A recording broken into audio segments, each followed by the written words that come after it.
ನಮಸ್ಕಾರ ವೀಕ್ಷಕರೇ, ಬದುಕ ಬಂಡಿ ಬೀದಿ ಬದಿಯ ಕಥೆಗಳು ಕಾರ್ಯಕ್ರಮಕ್ಕೆ ಸ್ವಾಗತ. ನಾನು ನಿಮ್ಮ ಪ್ರೀತಿಯ ಧರ್ಮಿ. ನೀವು ವೀಕ್ಷಕರಲ್ಲಿ ನನ್ನ ವಯಸ್ಸಿನವರು ಅಥವಾ ನನಗಿಂತ ಹಿರಿಯರು ಯಾರಾದರೂ ಇದ್ದರೆ, ಇವಾಗ ನಾನು ನಿಂತಿರ್ತಕ್ಕಂಥ ಜಾಗವನ್ನು ನೀವು ನೋಡಿ ಅದರ ಹೆಸರನ್ನು ಓದಿ ನಿಮ್ಮ ಹೃದಯದಲ್ಲಿ ಭಾವನೆಗಳ ಮಹಾಪೂರ ಉಕ್ಕಿ ಬರ್ತಾ ಇರುತ್ತೆ. ಯಾಕೆ ಅಂತಂದರೆ, ನಾನು ನಮ್ಮ ಬಾಲ್ಯಕಾಲದ ನಮ್ಮೆಲ್ಲರ ಕನಸುಗಳ ಬೆಳಕಿಂಡಿಯಾಗಿದ್ದಂಥ, ನಮ್ಮ ಜ್ಞಾನಾರ್ಜನೆಯ ಏಕಮೇವ ದಾರಿಯಾಗಿದ್ದಂಥ ಸರ್ಕ್ಯುಲೇಟಿಂಗ್ ಲೈಬ್ರರಿಗಳನ್ನು ಇವತ್ತು ನಾನು ನಿಮಗೆ ಪರಿಚಯ ಮಾಡಿಸ್ಕೊಟ್ಟಿರೋದು ಬಂದಿದ್ದೀನಿ. ಕರ್ನಾಟಕದಲ್ಲಿ ಬಹುಶಃ ಉಳ್ಕೊಂಡಿರಬಹುದಾದಂಥ ಬೆರಳೆಣಿಕೆಯಷ್ಟು ಸರ್ಕ್ಯುಲೇಟಿಂಗ್ ಲೈಬ್ರರಿಗಳಲ್ಲಿ ನಮ್ಮ ಸಂಪಿಗೆ ರಸ್ತೆಯಲ್ಲಿರೋ, ನಮ್ಮ ಮಲ್ಲೇಶ್ವರದ ಸಂಪಿಗೆ ರಸ್ತೆಯಲ್ಲಿರ್ತಕ್ಕಂಥ ಗುಪ್ತಾ ಸರ್ಕ್ಯುಲೇಟಿಂಗ್ ಲೈಬ್ರರಿನೂ ಒಂದು. ಬರೋಬ್ಬರಿ 73 ವರ್ಷಗಳಿಂದ ಈ ಸರ್ಕ್ಯುಲೇಟಿಂಗ್ ಲೈಬ್ರರಿ ಕಾರ್ಯನಿರ್ವಹಿಸುತ್ತಾ ಬಂದಿದೆ. ಅವರನ್ನು ಮಾತಾಡ್ಸೋಣ. ಗುಪ್ತಾ ಸರ್ಕ್ಯುಲೇಟಿಂಗ್ ಲೈಬ್ರರಿ ಇವತ್ತು ಯಾರು ನಡೆಸ್ತಾ ಇದ್ದಾರೆ, ಹೇಗೆ ಅವರು 73 ವರ್ಷಗಳ ಸತತವಾಗಿ ಇದನ್ನು ಈ ಒಂದು ಮೊಬೈಲು ಇನ್ಫಾರ್ಮೇಷನ್ನಿನ ಮಹಾಸಾಗರದ ದೊಡ್ಡ ದೊಡ್ಡ ರಕ್ಕಸ ಅಲೆಗಳ ಮಧ್ಯೆ ಕೊಚ್ಕೊಂಡು ಹೋಗ್ದಲೇ ಹೇಗೆ ತಮ್ಮ ಇರುವನ್ನು ಉಳಿಸ್ಕೊಂಡು ಬೇರನ್ನು ಭದ್ರವಾಗಿ ಬಿಟ್ಕೊಂಡು ಗುಪ್ತಾ ಸರ್ಕ್ಯುಲೇಟಿಂಗ್ ಲೈಬ್ರರಿ ಯಜಮಾನರು ಬಂದಿದ್ದಾರೆ. ಅವ್ರನ್ನ ಮಾತಾಡಿಸಿ ಅದೊಂದು ಕಥೆಯನ್ನು ಕೇಳೋಣ. ಏನು ಗ್ಯಾರಂಟಿ ಮಾಡ್ತೀನಿ ಅಂದರೆ, ನಾನು ನಿಮ್ಮನ್ನು ನನ್ನ ಜೊತೆಗೆ ನಮ್ಮ ಬಾಲ್ಯಕಾಲಕ್ಕೆ ನಾನು ಕರ್ಕೊಂಡು ಹೋಗ್ತೀನಿ ಅನ್ನೋದು ಗ್ಯಾರಂಟಿ. ಬನ್ನಿ, ಅವರನ್ನು ಮಾತಾಡ್ಸೋಣ. ಬನ್ನಿ.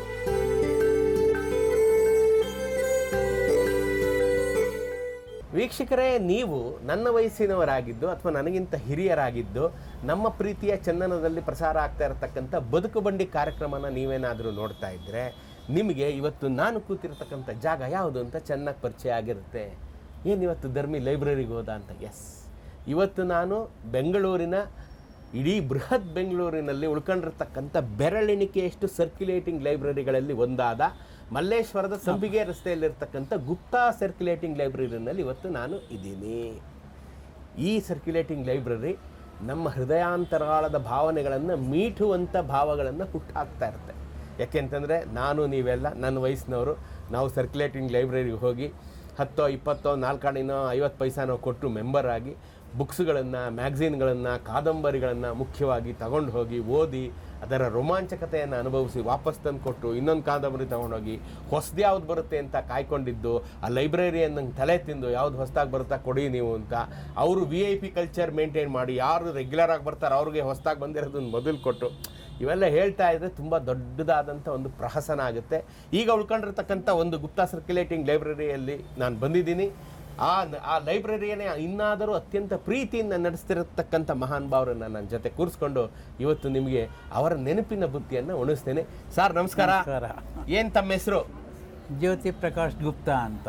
ತಮಗೆ ಈಗ ವಯಸ್ಸು ಎಷ್ಟು? 83. ಕೇಳಿದ್ರಲ್ಲ ವೀಕ್ಷಕರೇ, 83ನೇ ವಯಸ್ಸಿನಲ್ಲಿ ಅತ್ಯುತ್ಸಾಹಿ ಯುವಕ ಜ್ಯೋತಿ ಪ್ರಕಾಶ್ ಗುಪ್ತಾ. ಈ ಲೈಬ್ರರಿ ಶುರು ಮಾಡಿ ನೀವು ಎಷ್ಟು ವರ್ಷ ಆಯಿತು? 73 ವರ್ಷ ಆಯಿತು. 73 ವರ್ಷಗಳು ಸ್ವತಂತ್ರ ಬಂದ ಹೊಸದಲ್ಲಿ ಲೈಬ್ರರಿ ಶುರು ಆಯಿತು. ಆಗ ನಿಮ್ಗೆ 10 ವರ್ಷ. 10 ವರ್ಷದಿಂದನೂ ಈ ಲೈಬ್ರರಿ. ಈಗ ನನಗೆ ಮತ್ತು ನಮ್ಮ ವೀಕ್ಷಕರಿಗೆ ನೀವು ಹೇಳಿ, ಈಗ 73 ವರ್ಷಗಳ ಹಿಂದೆ ಈ ಬಡಾವಣೆ, ಈ ಲೈಬ್ರರಿ, ಈ ಸಂಭ್ರಮ ಹೇಗಿತ್ತು ವಿವರಿಸಿ. ಅವಾಗೆಲ್ಲ ತುಂಬ ಚೆನ್ನಾಗಿತ್ತು, ಯಾವುದು ಇದಿರಲಿಲ್ಲ. ಇವಾಗ ಟೆಕ್ನಿಕಲಿ ಡಿಫ್ರೆಂಟು. ಆವಾಗ ಟೆಕ್ನಾಲಜಿ ಇರಲಿಲ್ಲ, ಬರೀ ಓದೋದು, ಸಿನಿಮಾ, ಡ್ರಾಮಾ, ಪಾರ್ಕ್ಗಳು, ಆ ಥರ ಈ ಥರ ಇತ್ತು. ಇವಾಗ ಅದೆಲ್ಲ ಹೋಯ್ತು. ಇವಾಗ ಮೊಬೈಲ್ ಬಂದಮೇಲೆ, ಟಿ ವಿ ಬಂದಮೇಲೆ, ಸೋ ಮೆನಿ ಅದರ್ ಥಿಂಗ್ಸ್ ಅದೆಲ್ಲ ಬಂದಮೇಲೆ ಅದು ಗ್ರ್ಯಾಜುವಲಿ ಇದು ಕಮ್ಮಿ ಆಗ್ತಾ ಬಂತು. ಎಜುಕೇಷನ್ ಅಷ್ಟೇ, ಅವಾಗ 4-5 ಡಿಗ್ರಿಗೆಲ್ಲ ಆ ಥರ ಇತ್ತು. So many other degrees, technically ಏನೇನೋ ಬಂದುಬಿಟ್ಟಿದೆ.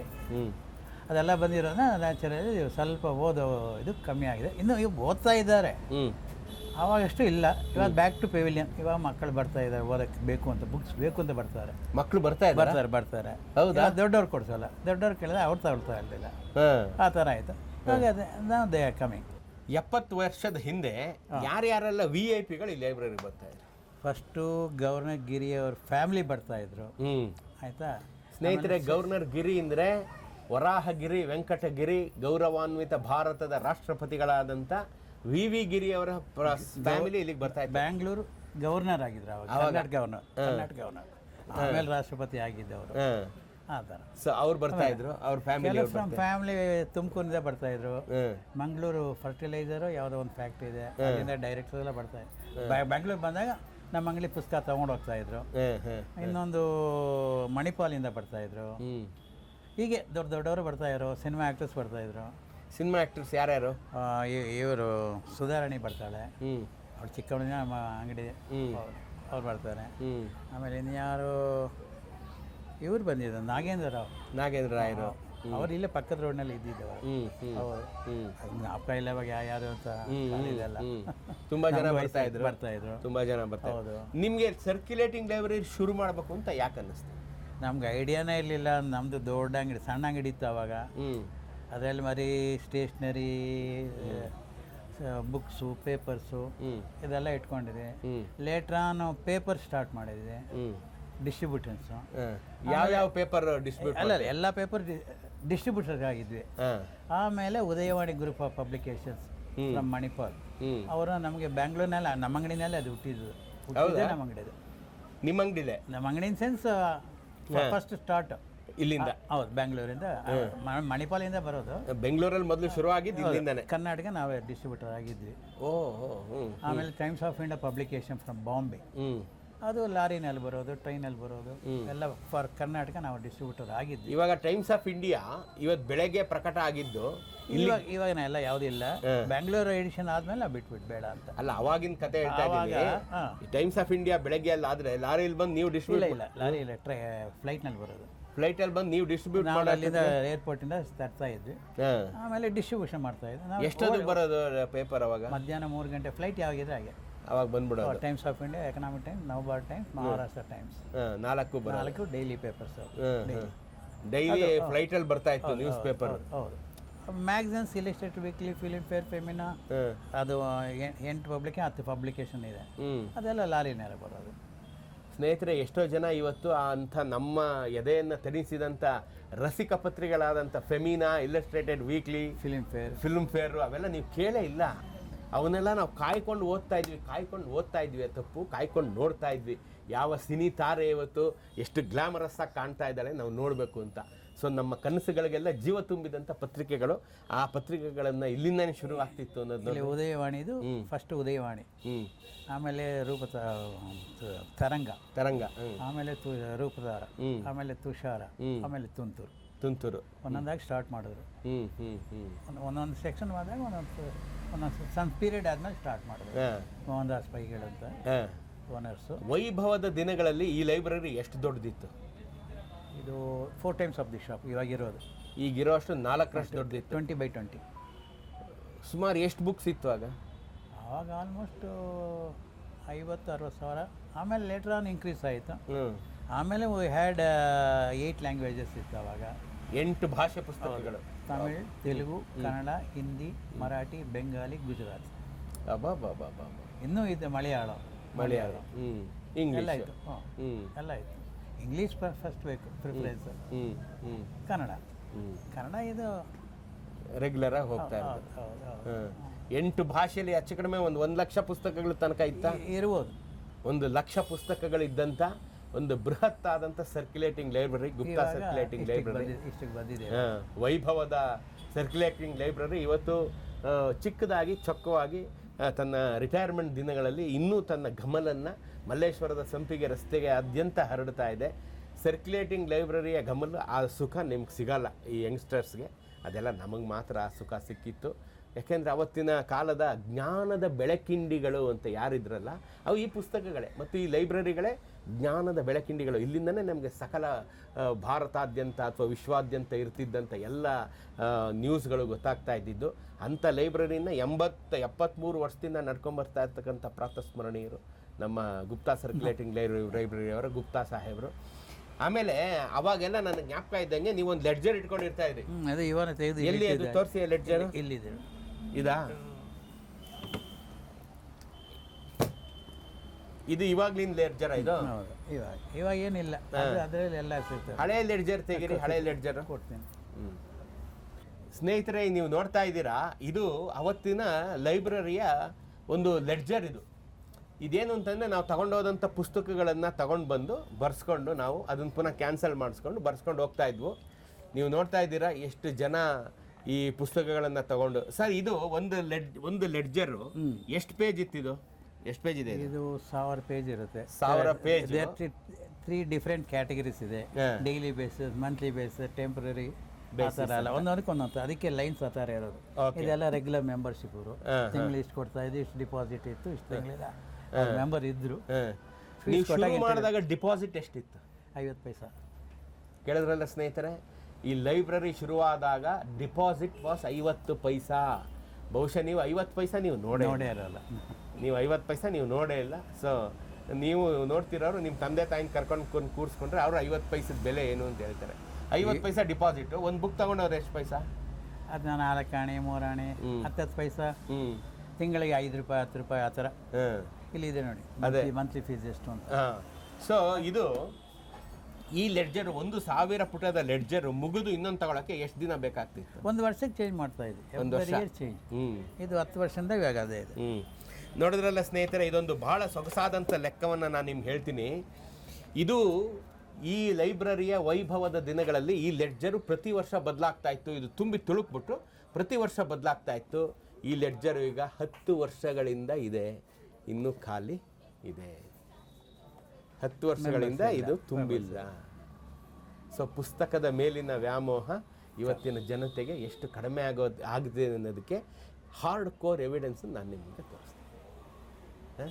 ಹಾರ್ಡ್ ಕೋರ್ ಎವಿಡೆನ್ಸ್ ಇಲ್ಲಿ ನೋಡಿ. ಇಲ್ಲಿ ಖಾಲಿಯಾದ ಲೆಡ್ಜರು ತಮ್ಮ ಕಥೆಯನ್ನು ಹೇಳ್ತಾ ಇವೆ. ತುಂಬಿದ ಲೆಡ್ಜರು ಮುದುಕಿ ತನ್ನ ಹಳೆ ತುರುಬನ್ನು ನೆನೆಸ್ಕೊಂಡು ಹಾಗೆ ನೆನೆಸ್ಕೊಂಡು ಇದೆ. ಇದು ಈ ರೀತಿಯಾಗಿ ಇದೆ. ಇಲ್ಲಿ ನೋಡಿದ್ರಲ್ಲ ಇದನ್ನು. ಸೊ ಸರಿ, ಆಗ ನೀವೇನು ಟೈಮಿಂಗ್ಸ್ ಇಟ್ಕೊಂಡಿರ್ತಿದ್ರಿ?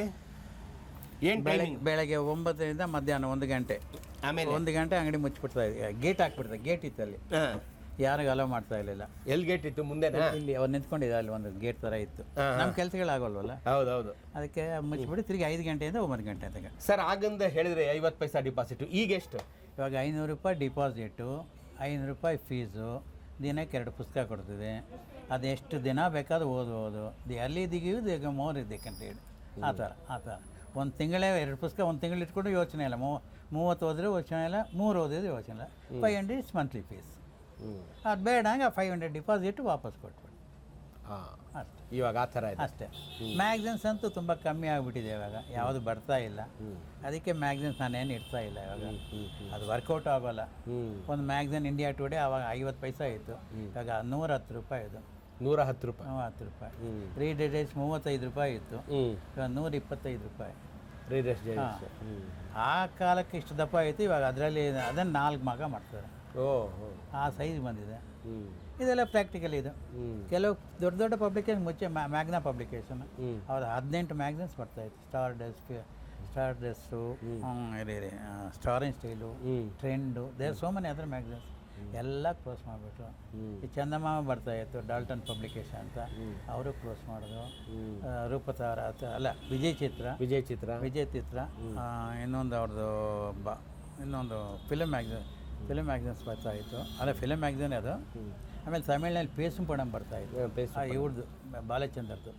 ಅದಕ್ಕೆ ನಾವೇ ಏಜೆಂಟ್ ಆಗಿದ್ವಿ. ಎಲ್ಲ ಕ್ಲೋಸ್ ಆಗೋಯ್ತು. ಇವಾಗ ಏನು ಬರ್ತಾ ಇಲ್ಲ. ಮ್ಯಾಗ್ಝಿನ್ ಸಿಕ್ಕಾಬಟ್ಟೆ ಕಾಸ್ಟ್ಲಿ, ತಗೊಳ್ಳೋರು ಇಲ್ಲ ಇವಾಗ. ಹೌದು, ಪ್ರಾಕ್ಟಿಕಲ್ ಆಗಿ ಅದು ನಾನು ಇಟ್ಟಿರ್ತೀನಿ. ಯಾರ ಬಂದರೆ ಕೊಡೋದು, ಇಲ್ಲ ಅಂದರೆ ಇಲ್ಲ ಅಷ್ಟೇ. ವರ್ಕೌಟ್ ಆಗೋಲ್ಲ ನಮಗೆ. 100 ರೂಪಾಯಿ ಕೊಟ್ಟು ಒಂದು ಇಂಡಿಯಾ ಟುಡೇ ವಾರಕ್ಕೆ 400 ರೂಪಾಯಿ ಆಯಿತು. ಅದು 100 ರೂಪಾಯಿ ಬಂದು ಏನು ಮಾಡೋದು ನಾವು? ಹೌದು, ಮೆಂಬರ್ಸ್ ಇದೆ, ಸರ್ಕ್ಯುಲೇಷನ್ ಆಗುತ್ತೆ. ಮೆಂಬರ್ಸ್ ಇಲ್ವಲ್ಲ, ಯಾರು ಬರೋಲ್ಲ. ಮುಂಚೆಲ್ಲ ಇಲ್ಲೆಲ್ಲ ಹತ್ರ ಇದ್ರು, ಒಬ್ಬೊಬ್ಬರು ಒಂದೊಂದು ಕಾರ್ನಲ್ಲಿ ಇದ್ದಾರೆ. ಹೌದು, ನಮಗೆ ಮೆಂಬರ್ಸ್ನಲ್ಲಿ ಹೆಚ್ಚು ಕಮ್ಮಿ 80 ವರ್ಷದ ಇವರು ಬರ್ತಾರೆ, ಅಜ್ಜಿಗಳು. ಒಂದು ಫೋಟೋ ತೋರಿಸ್ತೀನಿ ನಿಮಗೆ. ಒಂದು ಮಲಯಾಳಂ ಇದು ಮಲಯಾಳಂ ಪೇಪರ್ ನೋಡಿ. ಇವರು ಈ ಅಜ್ಜಿ ತುಂಬ ವರ್ಷದಿಂದ ಬರ್ತಾಯಿದ್ರು. ಇವರು IT ಡಿಪಾರ್ಟ್ಮೆಂಟು ಅವರು, ತುಂಬ ವರ್ಷದಿಂದ ಬರ್ತಾ ಇದ್ದವರು. ಮಲಯಾಳಂ ಇದು ಇಂಗ್ಲೀಷ್ ಇಲ್ಲೇ ಇದೆ ಎಲ್ಲ. ಅದೇ. ಸೊ ಇದು ಮಲಯಾಳ ಪತ್ರಿಕೆಯಲ್ಲಿ ನಿಮ್ಮ ಬಗ್ಗೆ ಪ್ರಕಟ ಆಗಿರುವಂಥ ಲೇಖನ. ಹೌದು, ನಮ್ಗೆ ಹೋಮ್ ಡೆಲಿವರಿ ಇತ್ತು ಥ್ರೂಔಟ್ ಬ್ಯಾಂಗ್ಳೂರ್. ನಮ್ಮ ಹುಡುಗರು ಮನೆಗೆ ಲೈಬ್ರರಿ ಕೊಟ್ಟು ತೊಗೊಂಬರ್ತೇವೆ. ಕೊಡೋದು, ದಿನ ಹೋಗೋದು, ಒಂದು ಬ್ಯಾಗ್ ತುಂಬ ತೊಗೊಂಡೋಗಿ ಅವ್ರಿಗೇನೋ ತಗೊಳ್ಳೋದು. ಅವತ್ತು ತೊಗೊಂಡಿದ್ದು ಮಿಕ್ಕಿದ್ದು ಇನ್ನೊಂದು ಮೆಂಬರ್ಗೆ ಹೋಗೋದು, ಇನ್ನೊಂದು ಮನೆಗೆ ಹೋಗೋದು. ಹಾಗೆ ಆ ಥರ 4-5 ಡಿಸ್ಟ್ರಿಬ್ಯೂಟರ್ಸ್ ಇದ್ದರು. ದೊಡ್ಡ ಬೆಂಗಳೂರು ಸಪ್ಲೈ ಮಾಡ್ತಾಯಿದ್ದೆ ಆಗ. ನಮ್ಮ ಹತ್ರ ಇದ್ದರು ಹುಡುಗರು, ಒಂದು 10 ಜನ ಹುಡುಗರು ಇದ್ದರು. ಈ ಥರ ಒಳಗೆ ಬರೋಕ್ಕಾಗಿಲ್ಲ ಅವಾಗೆಲ್ಲ. ಇಲ್ಲಿ ಟೇಬಲ್ ಮೇಲೆ ಕ್ಯಾಟ್ಲಾಗ್ ಇರ್ತು, ನಂಬರ್ ಹೇಳು, ನಂಬರ್ ತಗೊಡು, ಒಳಗೆ ಬರೋಗಿಲ್ಲ. ನಂಬರ್ ಇವಾಗಿಲ್ಲ, ಹಳೆ ಬುಕ್ಸ್ನಲ್ಲಿ ಇದೆ ಕೆಲವು. ನಂಬರ್ ಹೇಳ್ಬೇಕು ಅವರು. ಅಲ್ಲಲ್ಲ, ನಂಬರ್ ಹೇಳಿದ್ರೆ ಇದೆಯಾ ಇಲ್ಲ, ಕ್ಯಾಟ್ಲಾಗ್ ಇರುತ್ತೆ, ಈ ಥರ ಕ್ಯಾಟ್ಲಾಗ್ ಇರುತ್ತೆ. ನೀನು ನೋಡಿ ಬುಕ್ ಹೆಸರು ಆತರು ಅದು ಹೇಳ್ಬೇಕು ಅವರು. ಅಲ್ಲ, ನಂಬರ್ ಹೇಳಿದ್ರೆ ಸಾಕು, ತೆಕ್ಕೊಡ್ತಾ ಇದ್ದಾರೆ. ನೀವು ತಗೊಡ್ತಾ ನಾವು ತೆಕ್ಕೊಡ್ತೇವೆ, ಒಳಗೆ ಬರೋಗಿಲ್ಲ. ನೀವು ಮನೆ ಮನೆಗೂ ಸಪ್ಲೈ ಮಾಡ್ತಾ ಇದ್ವಿ. ಸರ್, ಈ ಲೈಬ್ರರಿಲಿ ಓದಿ ಚಿಕ್ಕಂದಿನಿಂದ ಓದಿದಂಥ ಹುಡುಗರು ವಾಪಸ್ ಬರೋದುಂಟ ಯಾರು? ಬರ್ತಾರೆ ಸರ್, ಎಲ್ಲ ಅಬ್ರಾಡ್ನಲ್ಲಿದ್ದಾರೆ. ಎಷ್ಟೋ ಜನ ಆಸ್ಟ್ರೇಲಿಯಾ, ಲಂಡನ್ನು, US, UK ಎಲ್ಲ ಬರ್ತಾರೆ. ಇಲ್ಲಿ ಬಂದಾಗ, ಬ್ಯಾಂಗ್ಳೂರ್ ಬಂದಾಗ ನಮ್ಮ ಅಂಗಡಿ ವಿಸಿಟ್ ಡೆಫಿನೆಟಾಗಿ ಕೊಡ್ತಾರೆ. ಕೆಲವರದ್ದು ಬಂದು ನಿಂತ್ಕೊಂಡಿರ್ತಾರಲ್ಲ, ಏನು ಬೇಕಪ್ಪ, ಏನಿಲ್ಲ ಸರ್, ಏನು ಬೇಕಪ್ಪ, ಏನಿಲ್ಲ ಸರ್. ಆಮೇಲೆ ಸರ್ ನಂಗೆ ಗೊತ್ತಾಗಿಲ್ಲ ಸರ್, ನಾನು ಸರ್ ನೆಕ್ಸ್ಟಿಂದ ನಿಮ್ಮ ಅಂಗಡಿನ ಪುಸ್ತಕ ಓದ್ಬಿಟ್ಟು ನಾವು ಇಲ್ಲೆಲ್ಲ ಈ ಥರ ಬೆಳೆದಿದ್ದೀವಿ ಸರ್, ಯಾವತ್ತೂ ನಿಮ್ಮನ್ನು ಮರೆಯೋಲ್ಲ ಸರ್. ಎಷ್ಟೋ ಡಾಕ್ಟರ್ಸ್ ಬರ್ತಾರೆ. ಇಲ್ಲಿ ಡಾಕ್ಟರ್ ಶ್ರೀನಿವಾಸನ್ ಅಂತ ಇದ್ದಾರೆ, ಆರ್ಥೋಪೆಡಿಕ್ ಸರ್ಜನ್, 19th ಅವ್ರು ನಮ್ಮ ಅಂಗಡಿ ಬರ್ತಾಯಿದ್ರು. ಅವ್ರು ಇಷ್ಟಿದ್ದಾಗ ಅವ್ರ ಫ್ಯಾಮಿಲಿ ಫುಲ್. ಇನ್ನು ಅವ್ರ ಬ್ರದರು MES ಕಾಲೇಜ್ ಪ್ರೊಫೆಸರ್ ಆಗಿದ್ದರು. ಅವ್ರ ಬ್ರದರು ಪದ್ಮನಾಭನ್ ಅಂತ. ಅವರೆಲ್ಲ ದೊಡ್ಡವರಲ್ಲಿ ಬರ್ತಾರೆ, ಬೇಕಾದಷ್ಟು ಜನ ಬರ್ತಾರೆ. ಇಲ್ಲಿ ಎಷ್ಟೋ ಜನ ಹೇಳ್ತಾರೆ ಒಂದೊಂದ್ಸಲಿ, ನಾವು ಅಷ್ಟು ನಾನಂತ ಯಾರಿಗೂ ಇದು ಮಾಡಲ್ಲ, ಬಂದಾಗ ಮಾತಾಡ್ತೀನಿ. ಅವ್ರು ನಮ್ಮನ್ನು ಮರ್ತೋಗಿದ್ರೆ ಸಾಕು, ಅಷ್ಟು ಇನ್ನೇನು ಬೇಕಾಗಿಲ್ಲ. ನಮ್ಮ ಲೈಬ್ರರಿಯಿಂದ ಅವರು ಇದಾದ್ರಲ್ಲ, ಏನೋ ಸ್ಯಾಟಿಸ್ಫೈಡ್. ಲೈಬ್ರರಿಟಿಗೂ ಒಂಥರ ಸ್ಯಾಟಿಸ್ಫೈ ಆಗಿ ಪೀಸ್ಫುಲ್ಲಾಗಿ ನನಗೆ ಯೋಚನೆ ಇಲ್ಲ ಅಷ್ಟೇ. ಬಿಸ್ನೆಸ್ ಆಗುತ್ತೋ ಇಲ್ಲ ಅದೇ ಡಿಫರೆಂಟ್. ನಮ್ಮ ಊಟ ಆಗಿದ್ದಾಗ ಬಿಡಬಾರ್ದು ನಾನು ಇದ್ದೀನಿ. ಇವಾಗ ವರ್ಕೌಟ್ ಆಗೋಲ್ಲ, still I am there. IAS officer ನಮ್ಮ ಹುಡುಗ ಇದ್ದವನು, ಅವನು ಯಾವಿದ ಮೊನ್ನೆನೇ ಅವನು ಬಂದಿದ್ದು, ಆಗಿದ್ದೀನಿ ಸರ್ ಇವಾಗ ಅಂತ. ಬಟ್ ಎಲ್ಲಿ ಏನಿದೆ ಗೊತ್ತಿಲ್ಲ. ಬಂದಾಗ ಸರ್ ನಾನು ಅವ್ನಿಗೆ ಹೇಳಿದೆ, ನಾನೇನು ಲೋಯ್ ಅಂತ ಕರ್ಬಾರ್ದು ಸರ್, ಅಪ್ಪ ಆ ಥರ ಎಲ್ಲ ಮಾತಾಡಬೇಡಿ ನೀವು, ನಾನು ನಿಮ್ಮ ಹತ್ರ ಬೆಳೆದವನು, ನೀವು ಆವಾಗ ಬರ್ದಿದ್ವಿ. ಇವನು ಡೇ ಅಂತ ತಮಿಳ್ನವರು, ಡೇ ಭಾಳ ಪೋಡ ಅಂತ ಮಾತಾಡೋದು ಏನು ಯೋಚನೆ ಇಲ್ಲ. ನಾನು ಆವಾಗೇನ ನಿಮ್ಮ ಹತ್ರ ಓದಿ ಬೆಳೆದಿದ್ದೀನಿ, ಇವಾಗ ಎಸಿದ್ದೀನಿ, still I am with you. ನಾವೆಲ್ಲ ಚಿಕ್ಕ ಹುಡುಗರಾಗಿದ್ದಾಗ ಸಿಟಿ ಸೆಂಟ್ರಲ್ ಲೈಬ್ರರಿಯಿಂದ ಒಂದೆರಡು ವ್ಯಾನ್ಗಳು ಬರೋದು. ಅವಾಗ ಎಲ್ಲ ಏರಿಯಾದಲ್ಲೂ ಪ್ರಮುಖವಾದಂಥ ಜಾಗದಲ್ಲಿ ನಿಂತ್ಕೊಳ್ಳೋದು. ಅಲ್ಲಿ ಹೋಗಿ ನಾವು ಲೈಬ್ರರಿ ಬುಕ್ಸ್ ತೊಗೊಂಡು ಮಾಡಿ ಓದ್ಕೊಂಡು ವಾಪಸ್ ರಿಟರ್ನ್ ಮಾಡ್ಬೋದಾಗಿತ್ತು. ಅದು ಸಿಸ್ಟಮಲ್ಲೂ ನಾವು ಬುಕ್ಸ್ಗಳನ್ನು ಓದಿದ್ದೀವಿ. ಅದನ್ನು ಅಲ್ಲೆಷ್ಟೆಲ್ಲ ಓದಿದ ಮೇಲೆ ಕಂಡ್ರೆ ನಾವು ಇವೆಲ್ಲ ಮಾಡ್ತಾ ಇರೋದು. ಓದದೇ ಮಾಡದೇ ಇದ್ದರೆ ಏನೂ ಮಾಡೋಕ್ಕಾಗಲ್ಲ. ಓದ್ಬೇಕು ಚೆನ್ನಾಗಿ, ನೀವು ಚೆನ್ನಾಗಿ ಓದಬೇಕು. ನೀವು ಮೊಬೈಲಿಂದ ನೀವು ಎಷ್ಟು ಓದ್ತೀರ ಬಿಡ್ತೀರ, ಬಟ್ ಪುಸ್ತಕ ಮಾತ್ರ ನೀವು ಓದಲೇಬೇಕು. ಓದಿದ್ರೇ ನಿಮ್ಮ ಜ್ಞಾನ ಒಳಗಡೆ ಸೇರ್ಕೋತಾ ಇರೋದು ಅನ್ನೋದಕ್ಕೆ ನಾನೇ ಸಾಕ್ಷಿ. ಸರ್, ಇವಾಗ 10 ವರ್ಷದಿಂದ ಶುರು ಮಾಡಿದ್ರಲ್ಲ, ಈಗ 83 ವರ್ಷ ನಿಮಗೆ. ಈ ಲೈಬ್ರರಿಯಿಂದನೇ ನೀವು ಬದುಕು ಕಟ್ಕೊಂಡ್ಬಿಟ್ರಿ. ಏನೇನು ಕಟ್ಕೊಂಡ್ರಿ? ಹೆಂಡತಿ, ಮಕ್ಕಳು, ಸಂಸಾರ ಅವೆಲ್ಲ ಹೇಳಿ. ನಮ್ಮ ದೊಡ್ಡ ಫ್ಯಾಮ್ಲಿ. ಯಾಕೆ ಹೇಳಿದ್ರೆ ನಮ್ಮ ಫ್ಯಾಮ್ಲಿ 6 ಜನ ಅಕ್ಕ ತಂಗಿರು, 3 ಜನ ಅಣ್ಣ ತಮ್ಮಂದರು, 9 ಜನ ಮದುವೆ ಮಾಡಿ ಇದು ಮಾಡಿ ನಮ್ಗೇನು ನಿಲ್ನಾಗಿ ಬಂದಿದ್ದು ಇಲ್ಲಿ ಬಂದಾಗ ನಮ್ಗೇನಿಲ್ಲ. ಆಮೇಲೆ ಒಂದೊಂದಾಗಿ ಸಂಪಾದನೆ ಮಾಡಿ ಎಲ್ಲ ಆಯಿತು. ಅವರು ಮದುವೆ ಆಯಿತು, ಮಕ್ಕಳು 2 ಇದ್ದಾರೆ. ಅವ್ರಿಗೆ ಮದುವೆ? ಅವ್ರಿಗೂ ಮದುವೆ ಆಯಿತು. ಅವ್ರಿಗೆ 2 ಮಕ್ಕಳಿದ್ದಾರೆ, ಒಬ್ಬೊಬ್ಬರಿಗೆ ಮೊಮ್ಮಕ್ಕಳಿದ್ದಾರೆ. ನಿಮಗೆ ಮೊಮ್ಮಕ್ಕಳಿದ್ದಾರೆ. ಅವನು ಹುಡುಗ ಬೇರೆ ಕಡೆ ಇದ್ದ. ಇವಾಗ ನಮ್ಮನ್ನು ಅಂಗಡಿ ಮುಚ್ಚಿಬಿಟ್ಟು ಅಲ್ಲಿ ಬಾ ಅಂತ ಅಂದ. ನಾನು ಬರೋಲ್ಲ ಅಂತ ಹೇಳಿದ್ವಿ. ಅವನೇ ಇಲ್ಲಿ ಬ್ಯಾಂಗ್ಳೂರಿಗೆ ಬಂದುಬಿಟ್ಟ. Very good. ಅಬ್ರಾಡ್ನಲ್ಲಿ ಇದ್ದ ಬಂದುಬಿಟ್ಟ. ನೀವು ಯಾರು ಇಲ್ಲ, ನೀವು ಒಬ್ಬರೇ ಇದ್ದೀರ, ಬೇಡ ಅಂತ ಬಂದು ನಮ್ಮನ್ನು ನೋಡ್ಕೊಳ್ತಾ ಇದ್ದಾನೆ. ಪ್ಲಸ್ ಶಾಪು ಇದೆ. ನೀವು ಮುಚ್ಚಿಬಿಟ್ಟು ಮನೆಯಲ್ಲಿ ಇರೋದು, ನನಗೆ ಐ ನಾಟ್ ಇಂಟ್ರೆಸ್ಟೆಡ್. ನಮ್ಗೆ ಊಟ ಹಾಕಿದ ಜಾಗ ಇದು. ಹೌದು, ಅದಕ್ಕೆ ನಾವು ಬಿಡೋದಿಲ್ಲ. ನಮ್ಗೆ ಟೈಮ್ ವೇಸ್ಟ್ ಮಾಡೋಕ್ಕೆ ನಿಜ ಸರ್, ನಿಜ. ನಾವು ಕಷ್ಟಪಟ್ಟಿದ್ದು. ಆವಾಗಿನ ದಿನಕ್ಕೆ 50-60 ಮೈಲಿ ಸೈಕಲ್ ಹೊಡಿತಾ ಇದ್ದು, ಪೇಪರ್ ತಗೊಂಡು ಸೈಕಲ್ನಲ್ಲಿ ಈ ಕಡೆ ಒಂದು, ಆ ಕಡೆ ಒಂದು, ಇಲ್ಲ ಒಂದು ಪೇಪರ್ ಬಂಡ್ಲ್ ಇಟ್ಕೊಂಡು ಮನೆಗೆ ಸಪ್ಲೈ ಮಾಡೋದು, ಅಂಗಡಿಗೆ ಸಪ್ಲೈ ಮಾಡೋದು ಎಲ್ಲ ಮಾಡಿ ಅಭ್ಯಾಸ ಆಯಿತು. ಅದು I don't want to leave it ಅಷ್ಟೇ. ಹಾಗೆ ಕಂಟಿನ್ಯೂ ಆಯಿತು. ಅದು ಇವಾಗ ಹಾಗೆ ಇದೆ. ಬಟ್ ಇವಾಗ ಏನು ಸಪ್ಲೈ ಗಿಪ್ಲೈ ಏನಿಲ್ಲ, ಅಂಗಡಿ ಒಂದೇ. ಕೇಳಿದ್ರಲ್ಲ ಸ್ನೇಹಿತರೆ, 9 ಸೋದರ ಸೋದರಿಯರನ್ನು ಇದೇ ಒಂದು ಲೈಬ್ರರಿಯಲ್ಲಿ ಮದುವೆ ಮಾಡಿ, ತಾವು ಮದುವೆ ಆಗಿ, 2 ಮಕ್ಕಳ ತಂದೆಯಾಗಿ, ಮಕ್ಕಳಿಗೂ ಮದುವೆ ಮಾಡಿ, ಇನ್ನೂ ಈ ಲೈಬ್ರರಿಯಿಂದನೇ ಜೀವನ ಸಾಗಿಸ್ತೀನಿ, ಕೊನೆಯವರೆಗೂ ಇದೇ ನನ್ನ ಕರ್ಮಭೂಮಿ ಅಂತ ಇರ್ತಕ್ಕಂಥ ಗುಪ್ತಾ ಸಾಹೇಬರು ನಮ್ಮೆಲ್ಲರ ಇವತ್ತಿನ ಜನ್ಸಿಯ ರೋಲ್ ಮಾಡೆಲ್. ನಿಸ್ಸಂದೇಹವಾಗಿ ಇವರು ರೋಲ್ ಮಾಡಲ್. ಯಾಕೆಂತಂದರೆ ಒಂದು ಕೆಲಸನ ತಪಸ್ಸು ಅಂತ ತಗೊಂಡು 73 ವರ್ಷಗಳ ಸುದೀರ್ಘ ಅನುಭವ ಇಟ್ಕೊಂಡು ಇನ್ನೂ ಅದನ್ನು ಪ್ರೀತಿಸ್ತಾ ಇದ್ದಾರಲ್ಲ, ಇದರಿಂದ ನಿಮ್ಗೊಂದು ಸಂದೇಶ ಸಿಗುತ್ತೆ. ಏನಂತ ಸಂದೇಶ ತಗೋಬೇಕು ನೀವು ಅಂತಂದರೆ, ನೀವು ಯಾವ ಕೆಲಸ ಮಾಡ್ತೀರಾ ಅದನ್ನು ಪ್ರೀತಿಸಬೇಕು. ಸರಿಯಾಗಿ ಕೇಳಿಸ್ಕೊಳ್ಳಿ ನಾನು ಹೇಳೋದನ್ನು. ನೀವು ಯಾವ ಕೆಲಸ ಮಾಡ್ತೀರಾ ಅದನ್ನು ಪ್ರೀತಿಸಿ, ಇಲ್ಲ ನೀವು ಯಾವುದನ್ನು ಪ್ರೀತಿಸ್ತೀರಾ ಅದನ್ನು ನೀವು ಕೆಲಸವಾಗಿ ಇಟ್ಕೊಳ್ಳಿ. ಹಾಗಾದಾಗ ಮಾತ್ರ ನಿಮ್ಮ ಬದುಕಿನಲ್ಲಿ ನೀವು ನೆಮ್ಮದಿ, ನಿರಾಳತೆ ಮತ್ತು ಒಂದು ಸಾಧನೆಯ ಒಂದು ಭಾವವನ್ನು ನೀವು ಕಾಣ್ತೀರಿ. ಗುಪ್ತಾ ಸಾಹೇಬರು ಅದಕ್ಕೊಂದು ಅದ್ಭುತವಾದಂಥ ಉದಾಹರಣೆ. 73 ವರ್ಷಗಳ ಸುದೀರ್ಘ ಅನುಭವ. ಮಲ್ಲೇಶ್ವರದ ಸಂಸ್ಕೆ ರಸ್ತೆಯಲ್ಲಿ ನೀವು ಹೋಗಬೇಕಾದ್ರೆ ಗುಪ್ತಾ ಸರ್ಕ್ಯುಲೇಟಿಂಗ್ ಲೈಬ್ರರಿ 1 ಗಂಟೆ ಮೇಲೆ ಮಧ್ಯಾಹ್ನ ತೆಗೆದಿರುತ್ತೆ. ಬಂದು ಇವ್ರನ್ನ 5 ನಿಮಿಷ ಮಾತಾಡ್ಸ್ಕೊಂಡು ಹೋಗಿ ನಿಮ್ಮ ಜ್ಞಾನಕ್ಕೂ ಒಂದು 50 ಗ್ರಾಮ್ ಒಂದು ಜ್ಞಾನ ತಗೊಂಡು ಇಲ್ಲಿಂದ ಹೋಗ್ತೀರಾ ಅಲ್ವೇ? ಸರ್, ನಮ್ಮ ಚಂದನ ವಾಹಿನಿಯ ವೀಕ್ಷಕರಿಗೆ ನಿಮ್ಮದು 2 ಮಾತು. ಈಗ ಏನಿದ್ರು ಓದುತ್ತಾ ಇರಬೇಕು, ಅದನ್ನು ಬಿಡಬಾರ್ದು. ಎಷ್ಟೇ ಮೊಬೈಲ್ ಬರಲಿ, ಟಿ ವಿ ಬರಲಿ, ಏನು ಬರಲಿ, ಓದಿದ್ರೆ ಪುಸ್ತಕದಾಗಿರೋ ವ್ಯಾಲ್ಯೂ ಅದರಲ್ಲಿ ಇಲ್ಲ. ಇದರಲ್ಲೇ ಜ್ಞಾನ ಬರೋದು. ಅದು ನಾನು ಹೇಳ್ಬಾರ್ದು. ಅದು ನಮ್ಮ ಪ್ರಾಕ್ಟಿಕಲ್ ಇದು ಅಷ್ಟೇ. ಸರ್, ಗುಪ್ತಾ ಸಾಹೇಬ್ರೆ, ನಮಗೆ ನೀವೆಲ್ಲ ಹರಿಸ್ಬೇಕು. ನೀವೆಲ್ಲರಿಗಿಂತ ಹಿರಿಯರು, ನಮಗೆಲ್ಲ ತಂದೆ ಸಮಾನರು. ಎಲ್ಲರಿಗೂ ಹರಿಸಿ ಇಡೀ ಕರ್ನಾಟಕದ ಜನ ಒಳ್ಳೇದಾಗ್ಲಿ. ಮತ್ತೆ ಓದಿನತ್ತ ಈ ಜನರೇಷನ್ ಮರಳಲಿ, ವಾಪಸ್ ಬರ್ಲಿ.